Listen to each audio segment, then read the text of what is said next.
Bienvenidos a este episodio más de Más Conciencia. Hoy hablaremos de un tema que puede tocar a muchas familias, es la parálisis cerebral. Para esto queremos comprender un poco más la experiencia humana detrás del diagnóstico y para este tema pues nos acompañan hoy dos personas que tienen su familiar con esta condición. Nos acompaña la señora Elena, que es la abuela de la persona con el diagnóstico, y su hija, la señora Beiba. Ellas nos van a contar un poco de cómo es su experiencia eh, con relación pues a cómo es vivir con una persona diagnosticada y cómo ha sido como toda la etapa que ha tenido que vivir durante pues, el tiempo que lleva de vida.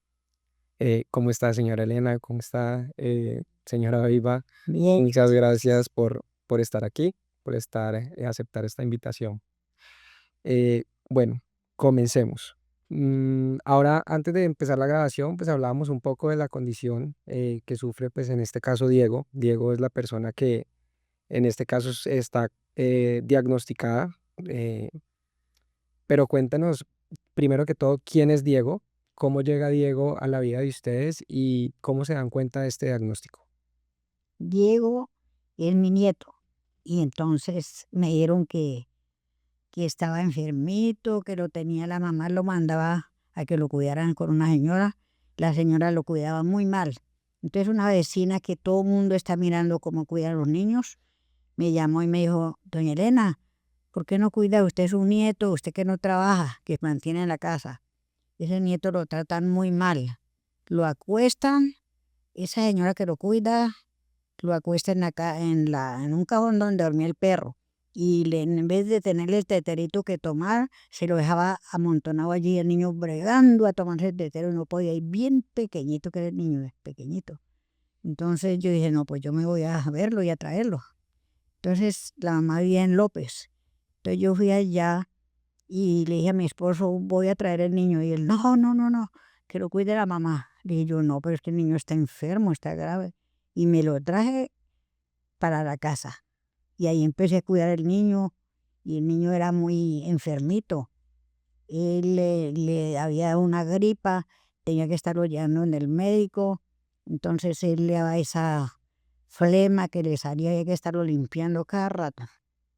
Y bueno, ahí luchando con el niño y ahí va para adelante, ya tiene 34 años. ¿Y desde qué edad llega Diego a su vida, señora? Tenía un añito. Un añito de vida. Y digamos, al año de vida ya fue diagnosticado con parálisis cerebral. Entonces, no, ahí estaba todavía bien. Entonces le dio una fiebre muy alta. Llegó la mamá y se llevó el niño para el hospital porque, pues claro que el niño, la mamá quiere mucho a su niño. Entonces, en ese momento dijeron, no, tiene un viaje de la mamá para Bogotá y el papá, que para un trabajo que les iban a dar, ellos se fueron. Y resulta que no, no les dieron ningún trabajo. Mientras de eso dijo, mamá, usted me recibe el niño, que el niño estaba hospitalizado. Entonces yo fui allá al hospital departamental, que era donde lo tenían. En ese tiempo el doctor Cruz era el que mandaba en todo el hospital departamental. Entonces llegó y me llamó y me dijo, vea señora, no se haga ilusiones con el niño, porque ese niño tomándose un tetero se muere. Meningitis. Entonces yo dije, bueno, meningitis. Y el Señor es el único que sabe la vida de cada persona. Como yo ya conocía el Evangelio, entonces le oraba al Señor por mi niño, me lo llevé para la casa y bueno, ahí luchando con el niño. Y le daba una flema que le sabía tan horrible, horrible que él casi se ahogaba.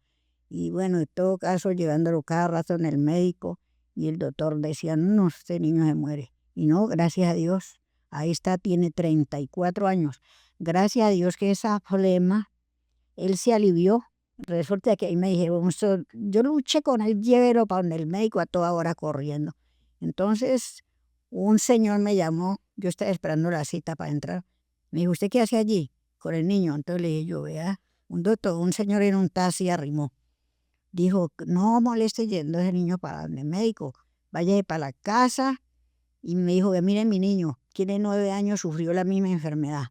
Y yo lo curé con un remedio muy fácil, jarabe de totumo.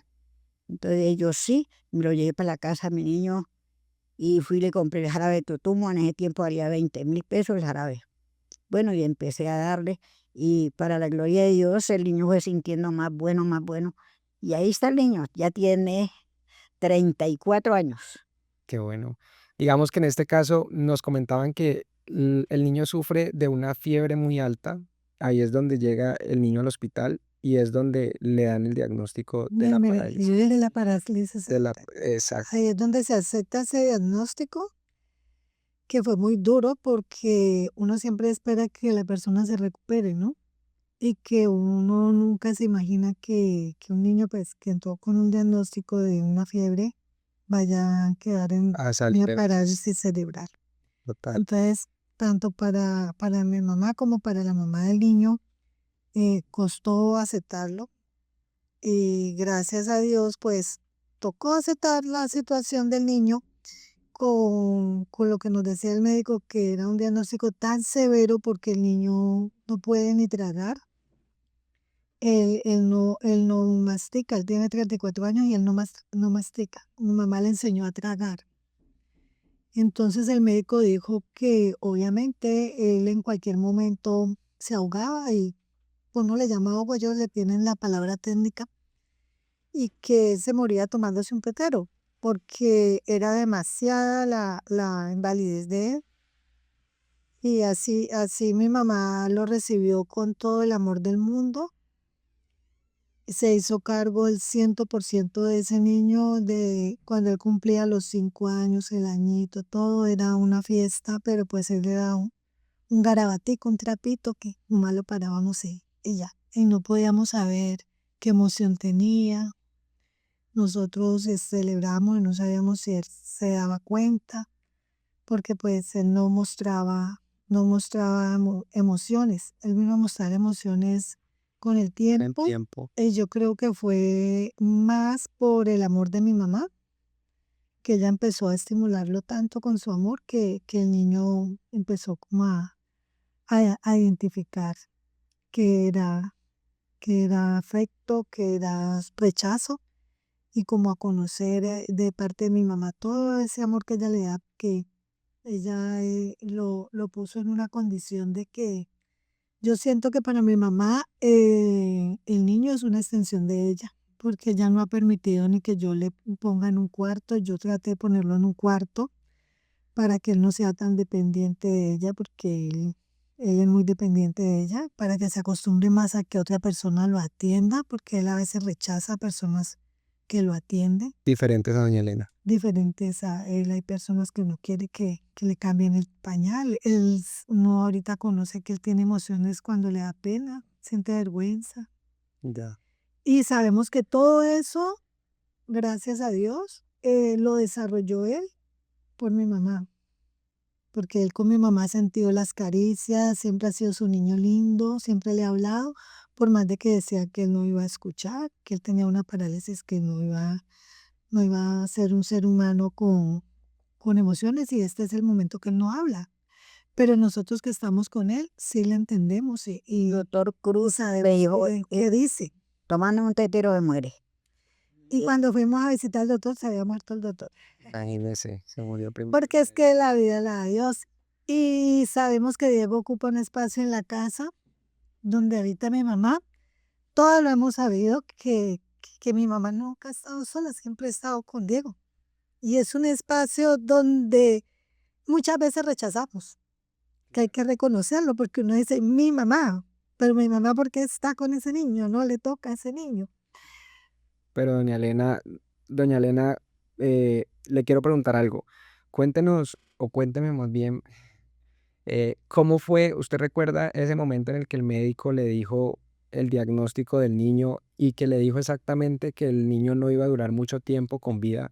¿Qué sintió en ese momento? ¿Qué pensó Así usted el cuando el doctor médico Cruz. le dijo eso? Sí, él me dijo, no, no se haga ilusiones. Ese niño tomándose un tetero se muere. ¿Y usted qué piensa? Y entonces, pues, en el momentico, pues, gracias a Dios que como yo he conocido el Evangelio, y yo sé que el poder de Dios es más grande que todo. Yo dije, no, eso si mi Dios lo permite. Y si no, no. Y yo en mi mente decía, el niño no se va a morir, el niño se va a aliviar. Y ahí seguimos adelante con él. ¿Y cómo ha sido ese proceso, digamos, esos primeros años en los que usted asume la responsabilidad de cuidar al niño y lo hace con todo el amor del mundo? ¿Cómo ha sido ese proceso, digamos, desde tener un bebé en esa condición, ir creciendo, vivir esas etapas de niñez, de Ahí adolescencia? lo llevamos al Instituto Emanuel, había que llevarlo. Entonces ahí me lo examinaban, le examinaban los ojitos, todo. Y yo era feliz con mi niño, Las terapias. las terapias que le hacían. Claro. En la semana 2 veces le hacían las terapias en el Instituto Emanuel. Y bueno, ahí fue hasta que tuvo 7 años. A los 7 años ya me dijeron ya no, no más terapias porque el Instituto Emanuel es para los pequeñitos. Para los que se recuperan. Sí. Tuvo un desprecio por una enfermera que llegó, cuenta el caso, mamá. Ah, sí, ella me dijo, Llegó mi mamá a su terapia con el niño porque nosotros llevamos a la terapia al niño y llegó la enfermera y dijo, a ese niño no le hagan ya nada. ah, sí, tuve muchos problemas con las doctoras, Porque porque una vez lo llevé, no se recuperó. ahí sí lo llevé sí, lo ese, donde están los doctores. Entonces me lo atendieron ahí mismo, ellos doctores salieron y me lo atendieron. Pero cuando llegué, y lo dejaron en la sillita ahí, cuando llegó la que manda, dijo, ¿este niño por qué está ahí? Entonces le dije, porque gracias a Dios los doctores ya lo atendieron. Ah, esa señora les metió un regaño a los doctores que por qué, no han esperado que ella llegara, que porque, entonces dijo, pero es que el niño está muy grave, había que atenderlo, pero bravísima, bravísima. Entonces ahí me dijo, usted se hace allá, me puso en una pieza donde olía muy feo, había sido un inodoro que él tenido primero allí. Pero ella era brava, brava conmigo porque yo lo había metido al niño para allá. Que mamá corría para todas las terapias, pero la verdad era de que sí, eran muy costosas esas terapias y eran unos cupos que también se le tenía que dar a niños que tenían oportunidad de rehabilitación. Pero por la resiliencia de mi mamá, la mamá siempre llegaba. Yo llegaba temprano. Y el niño, me contaban que el niño estuvo en terapia hasta los 7 años. ¿Desde qué edad empieza el niño en terapia? Desde que ya empezó él como a A los moverse, 3 años. sí, desde los terapias en el Tobias Emanuel hasta los 7 años. ¿A qué edad tiene el diagnóstico el niño? ¿Al año y medio? Sí, por ahí al año y medio. Y digamos que en ese lapso de tiempo, desde el primer, Y era una gripa. hasta los 3 años que empieza la terapia, ¿cómo era, digamos, en este caso, el cuidado que tenían hacia él? Él era muy delicado. Eso le venía una flema por la nariz, por la boca. Y yo limpio, los puros pañales limpiándolo. Y Pero bueno, entonces una vez estaba yo esperando torcidos los ojos, torcidos, todo el mundo se burlaba de él. Mira ese niño con los ojos torcidos. Y bueno, yo clámele al Señor porque tenemos un Dios que es poderoso. Y le clame al Señor, arréglale los ojitos, Señor, arréglale los ojitos. Y cuando se los arregló, él ve muy bien, los ojos muy lindos y tiene. Y digamos, en este caso, el niño sufre de parálisis cerebral, pero ¿cuál es su condición real? Es decir, eh, antes de empezar a grabar, me contabas que él tenía movilidad en uno de sus bracitos o en una de sus manos. Digamos, en este caso, ¿cuál es su condición actual? ¿Cómo queda él en después del diagnóstico y después de tener esta condición? Digamos, como cuál es su condición real, tanto física como neurológica. en los pies no los mueve. Y aquí para abajo los pies son súper delgados y torcidos. Ya. No tienen movimiento para nada. Si tú no lo agarras de los pies, los pies se le tropiezan con lo que haya y él no tiene cómo. Solo tiene poca movilidad en esta mano, porque de todas formas esta manito de él es así, pero tiene la movilidad de hacer O esto. sea, está todo el tiempo en una misma Y posición. esta no tiene ninguna movilidad. Ya. ¿Y cómo hace el niño para comer? El niño tampoco tiene la cabeza, no tiene sostenimiento. Así, cuando lo sentamos, porque él tampoco ni se sienta, ¿no? Uno está haciendo Recostadito. recostado, queda como un garabatico. Hay que darle todo licuado. Todo el- Trata uno de acomodarlo en la silla, no queda sentado, sino que queda como doblado. Él, su cabeza no la sostiene tampoco, la cabeza le queda así o le queda hacia atrás. Como mi mamá lo enseñó a tragar, él no mastica, todo traga, traga, todo se le da licuado, se le da en masa también para que no aspire. se demora 1 hora, 2 horas comiendo. Y cuando yo lo meto al baño, anteriormente mi mamá no dejaba que yo lo bañara a chorro, que yo lo tratara de sentar, sino que como es parapléjico, que el niño, porque ella ha sido muy sobreprotectora, que tenía que ser con agua tibia, que tenía que ser como ella quería. Cuando en pandemia yo ya me hago cargo y ya abro las llaves y él siente el chorro y a él le gusta el agua fría, le gusta que le caiga el chorro. Yo le pongo el chorro en sus cosas genitales y él con la manito que tiene buena, él se lava. Entonces ya mi mamá ha visto que la sobreprotección y como tenerlo ya tan tirado, pues tampoco. Pero es muy poca la movilidad de él y él no habla nada, él nomás dice ma, dice pa, se queja, no más. Nosotros tenemos que adivinar todo lo demás que él quiere. Entiendo. Doña Elena, cuénteme cómo ha sido ese proceso de tener que enseñarle a masticar, de tener que enseñarle a masticar, no porque me decías que no lo hacía, pero como ese proceso de enseñarle al niño a tener que comer, a tragar entero. ¿Cómo ha sido ese proceso para usted desde que tiene al niño a su cuidado? Todo licuado, estarle dando, cepillarle bien los dientes, porque él tuvo una muelita que se le estalló, y eso sí fue lucha para sacarle, lo llevé al Club Noel, entonces allí un doctor decía, no, sácase la voz, le decía al otro doctor, yo no. Y bueno, hasta Es que difícil. bregaron a sacársela, porque es que yo les daba miedo, porque como un niño parapléjico y que le da ese ataque de epilepsia, Además, sobre pelea. eso es muy duro para ellos ver eso. Entonces ellos cada uno le sacaba el cuerpo, que no. Pero bueno, gloria a Dios que uno dice, un doctor, ahora todos los doctores son iguales, hay doctores más buenos que los otros.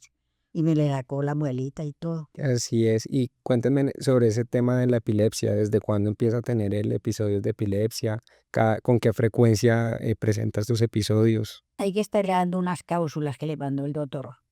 Como el de los 8 años. Sí, esa epilepsia, eso es El medicamento es para controlar. sí, epilepsia les da un ataque horrible, que hay mucha gente que con el ataque muere, pero no él le han dado así, pero ya no, No le da tan seguido. no, ya tan seguido no. En medicina le regula un poco, de todas formas, sí nos hemos dado cuenta que a él le influye mucho los ataques cuando hay como la luna llena, esos cambios de luna, él le dan muchos ataques. No sabemos porque a veces se toma bien la medicina, pero sí sabemos que es un niño muy nervioso, él es demasiado nervioso. Pero Entonces, él entiende, sí, porque él para dormirse dice, mamá, me llama a mí. sí, ella Cuando él está en video. y me acuesto y él voltea a mirar. Ustedes duermen juntos. No, él duerme en otra camita. Y En el mismo cuarto. él solo no se siente capaz.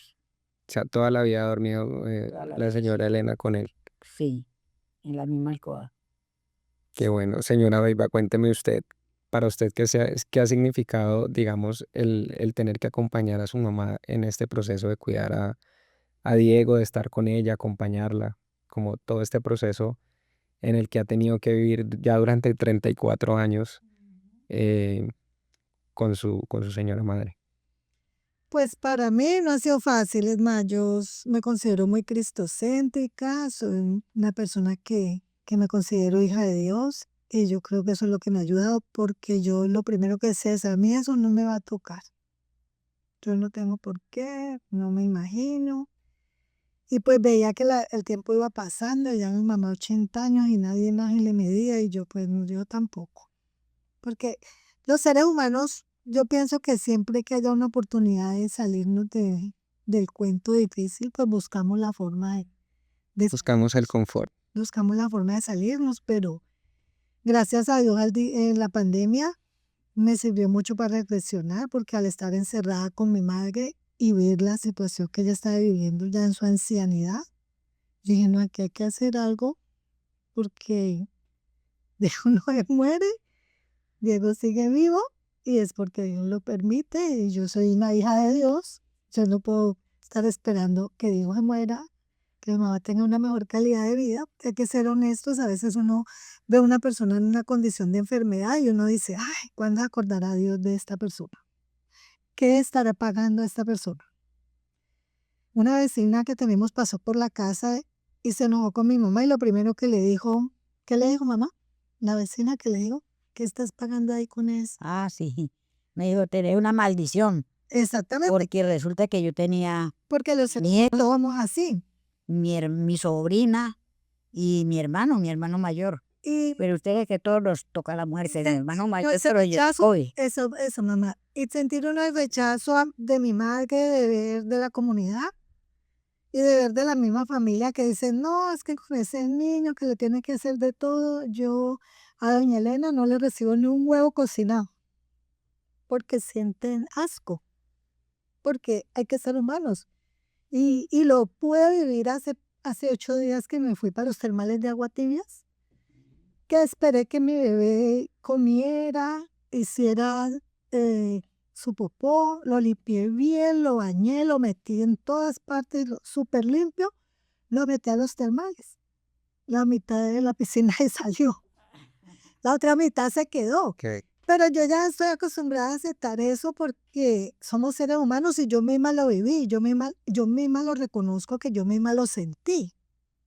Entonces cuando uno mismo se da cuenta de las situaciones que uno vive, porque uno mismo las vive, uno comprende al ser humano y uno comprende al que se queda y comprende al que se sale de la piscina, porque sabe que es una persona que no retiene fluidos, que sí, pero uno no va a ser tan irresponsable porque uno sabe cuándo Diego hace popó, a qué hora lo bañamos, cómo lo tenemos de la mejor calidad de vida. Por algo tiene 34 años y el último proceso que tuvimos con los médicos fue un proceso duro porque el médico me dijo que le iba a hacer un huequito aquí para meterle la, el cano para alimentarlo porque están haciendo cambios de medicinas y ya no le dan el Ensure que es bebible, sino que le iban a poner eso. Y entonces yo le dije, si mi mamá no aprueba, no, pero es que la señora tiene 86 años y la que me tiene que aprobar es usted. Yo le dije, no, porque yo sé que Diego lo único que disfruta es los alimentos. Él huele cuando uno está cocinando y él es feliz y agarra la mano que tiene buena porque él es el primero que quiere comer y él come hartísimo, así mi mamá se muere 2 horas dándole comida. Entonces es una situación de que le da vida a mi mamá, él le da vida a él y me tocó firmarle al médico algo muy delicado porque donde el niño broncoaspira y todo, pues yo soy la única responsable porque pues mi mamá ya tiene 86 años. Pero son situaciones que uno vive y que uno sabe que tiene que aceptar, donde uno se pone como entre la espada y la pared, entre la medicina que es muy buena porque yo digo que cuando nosotros nos acercamos a la medicina nos damos cuenta de que la medicina es muy buena porque uno le puede dar una buena solución. Tanto cuando ya en el momento que Diego no me reciba los alimentos, yo no me siento con el coraje como lo hace mi mamá. Yo espero poder aprender, porque la verdad yo no alimento a Diego, yo sí siento que se me va a ahogar. Yo pueda recurrir a esa situación, pero mientras mi madre viva y ella tenga ese proceso de poderlo alimentar, pues yo creo que cada palabra la da ella.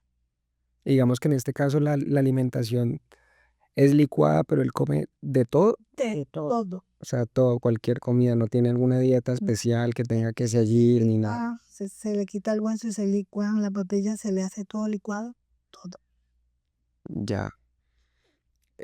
Señora Beiba, ahorita me mencionabas que ya, digamos, con la situación que tuviste que vivir en los termales, mm, decías que ya estabas acostumbrada, que ya esto se había presentado de pronto con anterioridad. ¿Me podrías contar de pronto un poco más sobre eso? De pronto en qué casos o en qué momentos de la vida de Diego se han presentado este tipo de situaciones donde se ha sentido de pronto rechazo social o algún tipo de discriminación?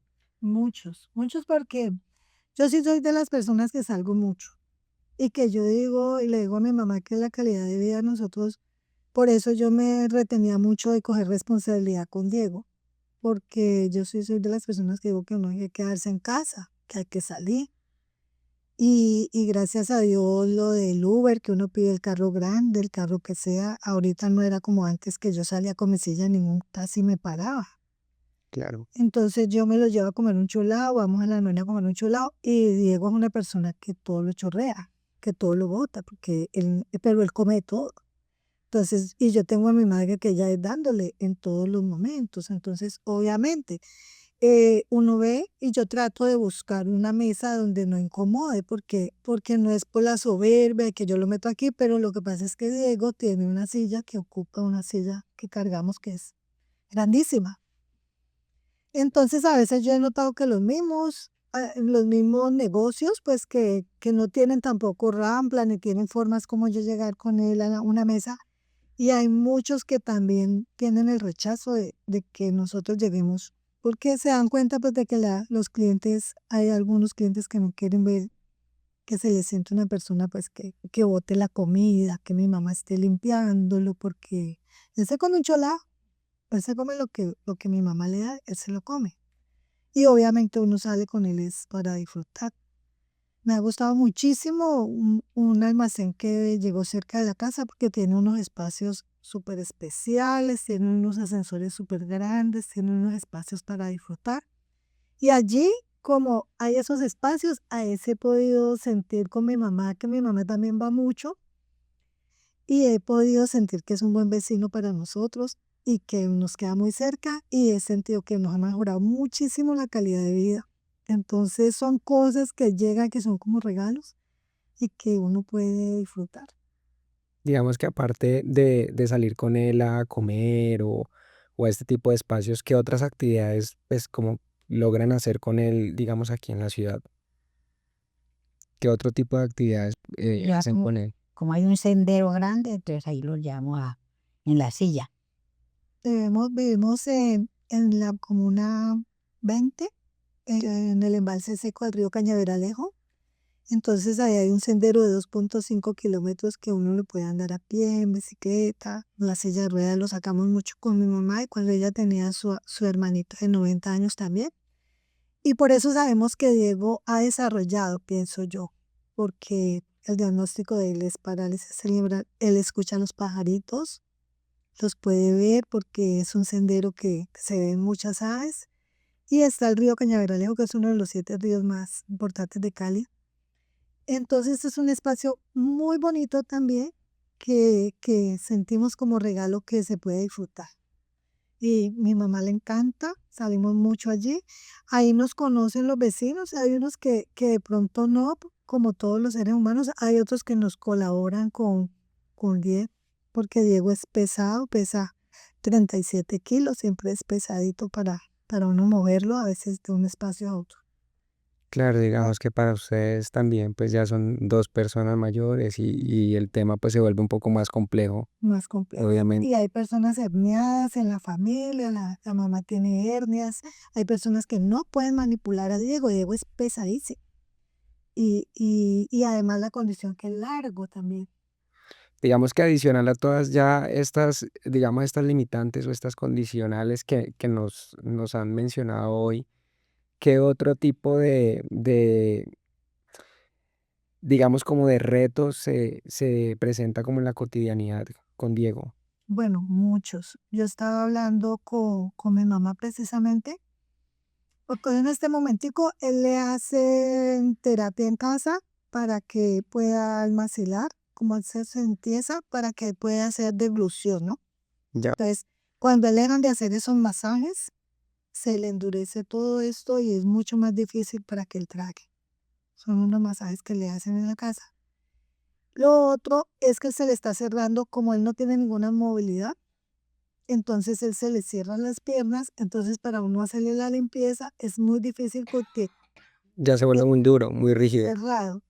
Entonces yo había conseguido un balón que tiene peso, que pesa 4 kilos y lo estaba colocando en la mitad de las piernas, pero también le dije a mi mamá, eso nos toca es mirar con un médico un diagnóstico porque nosotros no sabemos, porque es demasiado para él también crítico, eh, él no lo sostiene. Entonces, yo pienso a futuro que si yo no le hago una revisión médica, ese me puede estar cerrando este sitio de aquí para poderlo yo hacerle una muy buena limpieza, porque es cerrado, o sea, los piecitos son como un garabatico y se cierra como una tijerita así, queda cerrado. Claro. Entonces me toca levantarlo todo y me parece de calidad de vida para él.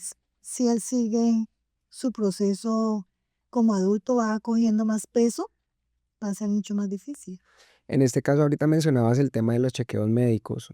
¿Cómo es este tema para Diego? Digamos, ¿qué tipo de médicos lo ven? ¿Cada cuánto? ¿Con qué frecuencia visita el médico? ¿Cómo es ese el proceso médico para en la vida de Diego, pues en este momento?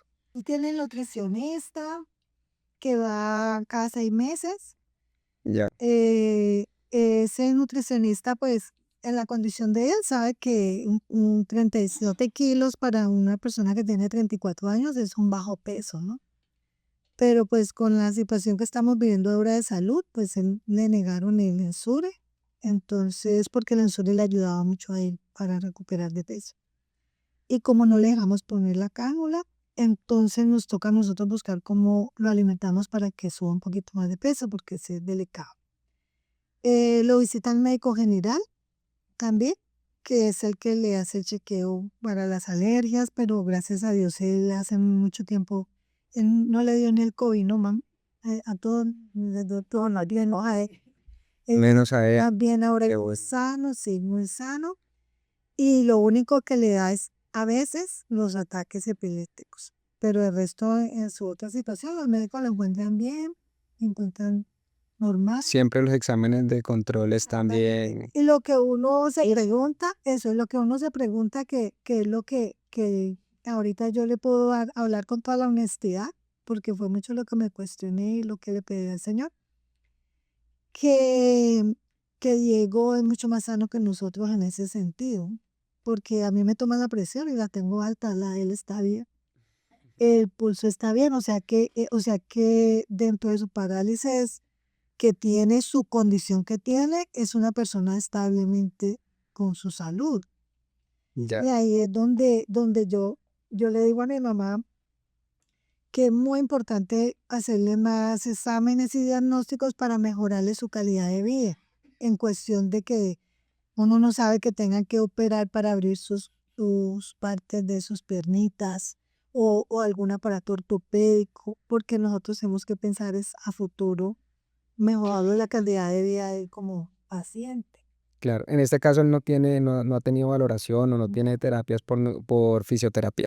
No, no le dan. Nosotros hemos estado insistiendo, incluso hasta se puso tutela y todo, y no pues, queremos averiguar si, cómo sería, como te digo yo, porque uno de familiar, uno dice, bueno, si está cerrándole la pierna, le va a meter un balón aquí a ver qué pasa, pero no, porque eso no es. Sí, claro, digamos que es mejor asesorarse como por los Pues profesionales. sí, una vez lo iban a cortar para enderezarle bien así. Y enyesar. Y entonces el doctor me llamó y me dijo, usted no le da como algo, como que le sintiera dolor de tener que cortarle esos piecitos para enderezarle, me hizo dar como ese temor. Entonces yo dije, pues sí, porque él dijo, no, mejor que lo deje así. Porque pensaba que no iba a durar. Es que Claro. es lo que yo digo, a veces hasta nosotros mismos, yo me cuestionaba, yo dije, no, pues que digo, una persona así no va a durar. Y los mismos médicos también le dan un diagnóstico. Pero en cambio yo ahorita estoy pensando es diferente, digo, va a durar más que yo por lo que yo le veo su calidad de vida, su corazón, su sistema pulmonar está muy bien. Incluso tiene, él dice, ma, y escucha todo el barrio de una casa, mi mamá, nosotros no podemos pagar arriendo en una casa residencial porque él cuando grita, grita Muy duro. durísimo, Ah, tiene un grito que todo el mundo se asoma a ver qué es, porque pues no es normal, es como un gemido, es como un grito desesperante. Entonces, pensando en eso, yo digo que la medicina es muy buena, muy necesaria y nosotros no nos podemos cerrar que porque este paciente tiene este diagnóstico y que porque este médico dice no lo voy a operar, ¿para qué voy a gastar en esto? O si lo voy a operar, le voy a poner esto, no todo rechazarlo. Yo también le estoy cambiando a mi mamá la mentalidad de eso porque ella dice que para no someterlo a cirugías, pero hay que verle la calidad de vida y la vida que lleva en este momento. Es pasable, es soportable, pero no sabemos a futuro. Es decir, que el niño en sus 34 años de edad no ha tenido nunca una cirugía. nunca ha estado expuesto a una cirugía. Ya. Es importante, digamos, tener en cuenta eso, dado pues que obviamente su condición pues es una condición bien difícil, pero lo que mencionaban ahora es importantísimo, que a pesar de todo pues su estado de salud, digamos que Eso. es óptimo y digamos que es curioso incluso pues como pensar en eso, porque uno pensaría, y digamos que muchas personas podrían pensar de pronto como yo, que al ver una persona con esta condición, pues uno pensará, no, pues sufre de todo, porque pues digamos uno se imagina que no se alimenta pues de la manera más idónea, digamos que el hecho de estar postrado en una cama pues obviamente también ayuda a que la persona pues de pronto se agrave de alguna u otra condición y pues mira que al final es algo que uno piensa pero que realmente no es así. Ujú. Ya. Señora Beiba, cuénteme, digamos en este caso, como qué enseñanzas le ha traído usted el hecho de estar ahora, eh, digamos que a cargo también de Diego en su condición, dado que lo mencionabas hace un rato y decías que hace unos años no te veías en eso, que incluso criticabas un poco el tema de que tu mamá se hiciera cargo de Diego y ahorita estás en esa posición en la que por muchos años criticaste y no viste de pronto de la mejor manera. ¿Qué enseñanza te ha traído de pronto estar al frente de Diego? Pues la verdad, lo he sentido como un regalo de Dios. De verdad que lo que hace que estoy cuidando de mi mamá y con Diego, mi mamá lo puede decir, Diego es más feliz. Mi mamá es más feliz y yo. Siendo un espacio en la casa que yo no había descubierto. Cada que él ríe, yo me pregunto yo, ¿por qué no me gocé esta risa si la tenía aquí en la casa? Y le doy gracias a Dios que pudo abrir mis ojos para yo recibir ese regalo, porque lo siento como un regalo. Entonces tampoco juzgo a la gente que lo ve como una carga, porque yo muchos años lo vi como una carga. Pero cuando ya tú lo vives, tú lo vas a descubrir y tú vas a decir, esa personita para poderse voltear para el otro lado, tiene mis fuerzas, solo cuenta conmigo. Para poder que esa personita reciba el chorro de agua que yo lo recibo tan rico cuando yo quiera, yo me puedo bañar 2 veces, 3 veces, él necesita de mí. Y eso lo pude hacer por el gran amor que le tengo a mi madre, porque fue un ejemplo de fuerza y de dedicación y de vérselo a ella, que muchas veces se lo critiqué, pero uno enseña con el ejemplo. Yo decía, pero ¿por qué lo hace tanto así? ¿Por Casi qué? todos me critican, ¿por qué no dejó la mamá? Pero la mamá trabaja y ella pagaba por allá que lo vieran y nadie lo va a ver. Creo que todas las personas no están preparadas. Es más, yo no estuve preparada solo a esa pandemia. Pude darme cuenta en ese encierro de la cotidianidad, de poder ver los procesos y mirar a los ojos a Diego y ver en los ojos de él el ser humano que es y conocerlo. Porque es que cuando nosotros no nos tomamos el tiempo de mirar a los ojos, nosotros no descubrimos. Y nosotros tenemos algo, y es que nosotros sí somos seres humanos sintientes y conscientes. Y nosotros sí podemos darnos la oportunidad de mirar a los ojos. Y en esos ojos yo puedo descubrir que hay un ser humano allí que necesita de mí. Y no puedo estar esperando que pase otro. Tengo que afrontar situaciones que me tocan, pero ¿cómo las voy a afrontar? Con ese amor tan grande y mis lágrimas son de alegría, porque de verdad que siento y le pido perdón a mi mamá, queriendo haber vivido con ella tantos años, haberla dejado tanto sola en este proceso, porque fue mucho. Mi mamá hasta los 81 años cuidó sola a Diego, sola. Porque pues venía una que otra persona colaborando, pero no es lo mismo cuando alguien te hace algo por dinero que cuando tú cuentas con alguien que está allí. Que lo Que hace tú, por voluntad. que Así es, no es lo mismo. no es lo mismo. Puedo haber tenido las personas que tú le pagues y que la plata, porque la mamá nos colabora mucho con todo y todo eso, pero algo diferente es que tú cuentes con una persona que le pueda decir, luego me dio un ataque, qué duro, sí, qué duro. ¿Cómo sigue? ¿Cómo va el proceso? Y sabemos y pensamos con mi mamá que Diego tiene una vida de parte de Dios, porque Dios es el dueño de la vida, y que tiene una calidad de vida buena, porque él disfruta mucho cuando llegamos, de los animales que tenemos en la casa, y sí se da cuenta de muchas cosas, de muchas cosas. Entonces, no juzgamos a las personas que en un momento están como nosotros, como dice mi nieta, haciéndose los locos, porque a veces uno se hace los locos y yo me echo. No juzgamos, simplemente más bien lo vemos desde la otra perspectiva de, así estuve yo también, algún día se abren los ojos, ¿no? Y si no, pues no saben de lo que se pierden, porque de verdad que son personas muy especiales que Dios sabe por qué les tiene en este mundo, pero que con su forma de ser enseñan mucho. Cuando tú ves esa felicidad en ellos, esa alegría, esa tranquilidad, tú sientes mucha paz y sientes que estás haciendo las cosas bien. Así es admirable, la verdad, escucharlas, contar la historia, saber pues que la señora Elena ha estado con Diego desde que era un bebé y digamos que a pesar de su avanzada edad, pues está ahí todavía pendiente, ayudándolo a que pueda pues como El corazón. sobrevivir y digamos que tener la mejor calidad de vida posible. Doña Elena, me gustaría preguntarle a usted lo mismo. ¿Qué significa para usted, Diego? Sabiendo que, digamos que todo lo que ya nos han contado y que ha estado usted ahí con él día y noche durante 34 años. 34, porque mire que para mí mucha felicidad, porque, dígame, yo tuve 4 hijas, pero todas mujeres. Y cuando ese nieto varón, un varoncito, en cuando torcido, pero aquí está.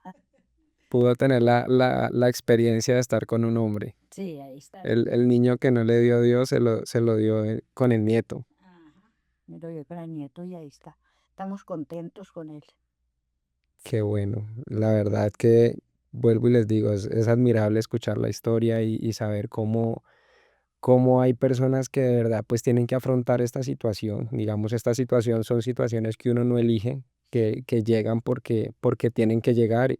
Y digamos que en este caso, tener la valentía y el coraje para afrontarlo y vivir esto durante tantos años es bastante admirable. Y llena un espacio hermoso en la casa que nosotros, por lo menos nosotros contamos las horas, nosotros sabemos que llegamos donde Diego, que no lo podemos dejar tanto tiempo solos. Sí que hay jornadas largas de soledad, pero sabemos que no lo podemos dejar mucho solo. Entonces sabemos que está Diego. Y también esos gritos que él da o sea, nos conforta en el sentido que sabemos que él está expresando algo, ya lo aprendimos a conocer. Televisor prendido, él es feliz. Él le gusta que el televisor esté prendido o que el radio, él es una persona que llena un espacio, pienso yo que ocupa un espacio muy grande porque uno siente la presencia de Diego, como te digo yo, en esos gritos que yo sé que Dios le dé larga vida porque hacen ya parte de nosotros. Él nos llama, él llama a mamá, él llama a papá y esas carcajadas se ríe hermoso, se ríe muy hermoso. Cuando él se ríe también se ríe muy hermoso. Qué lindo.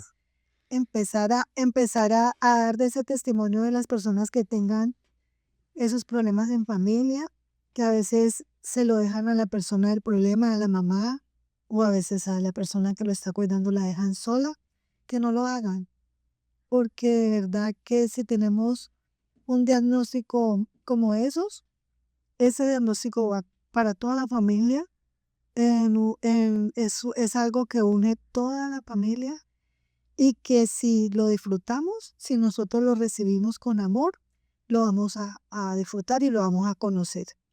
Y mañana podrán estar aquí contando ese diagnóstico de ese familiar que de pronto no has querido aceptar de que tenga esa condición, porque yo siento que es como un bloqueo que uno mismo se hace como ser humano, porque uno piensa que el bienestar está es allí en todo perfecto, en todo bien, y que ya lo demás es una carga. Y no, nosotros los seres humanos podemos mirar más allá, podemos mirar a los ojos y darnos cuenta que hay otros regalos muy importantes y que tenemos la medicina en nuestra mano, ahora que es una bendición de Dios muy grande, no dejando de buscar diagnósticos y de mirar a nuestros pacientes o esperando siempre que antes vayan a vivir mucho más para que tengan una mejor calidad de vida. No como con la esperanza de que este pacientico como que cuánto mira dura. Y ahora que mencionas ese tema, cuando piensan en el mañana, digamos, ¿qué desean o cómo piensan que va a ser el futuro de Diego? ¿Qué desean para él? Bueno, yo como soy tan callejera y tan tanto que viajo, me gustan los paseos de finca y todo. Yo quiero para Diego un diagnóstico que le estoy hablando a mi mamá, porque casi mi mamá no se hace nada, de que lo mire un buen neurólogo o un buen médico, no sé, en el ramo de la medicina, donde a él los piecitos, si haya que operarlo o algo, lo de sus caderas, no tenga problemas más adelante para que se le pueda hacer una buena higiene sin tanta complicación. Es lo que más me preocupa ahora. Porque en cuestión de comida y todo eso, él hasta ahora está muy bien, muy sano. Lo único es la movilidad de sus piernitas y que los piecitos como no tienen ningún movimiento, Para un aparato. pues Para toca hacer hacerle llevar. tan caro. Eso es lo que uno imagina, pero no hemos llevado. Los piecitos como no tienen ningún movimiento, cada vez se cierran más y tienden como a cruzarse desde abajo. Entonces la ingle, por más de que uno le eche Almohadita, así todo. trata de lacerarse por más, porque es que es demasiado cerrado Claro, la situación. ya. Y eso es lo único que yo espero poder seguirlo ayudando a lo de la medicina y buscarle cada vez herramientas mejores. Y seguirlo sacando. A mí no me preocupa que lo miren, que pregunten. Hay gente que lo mira mucho. Yo tenía y es un castigo de Dios. Bueno, es que A mí no me preocupa. Para, Eso no me preocupa. Seguirlo sacando, que él disfruta mucho de estar afuera también, del aire, de todo. claro, me imagino que para los niños es algo, pues obviamente es algo nuevo, es algo novedoso y los niños deben ser muy, de pronto, curiosos con el tema de tener a Diego, pues en la condición en la que está. Bueno, no, muchísimas gracias por acompañarnos, por estar aquí, por contarnos ese testimonio de vida y lo que significa o lo que sí ha significado para ustedes, pues vivir con Diego y con una condición tan difícil y tan compleja como lo es la parálisis cerebral. Muchas gracias.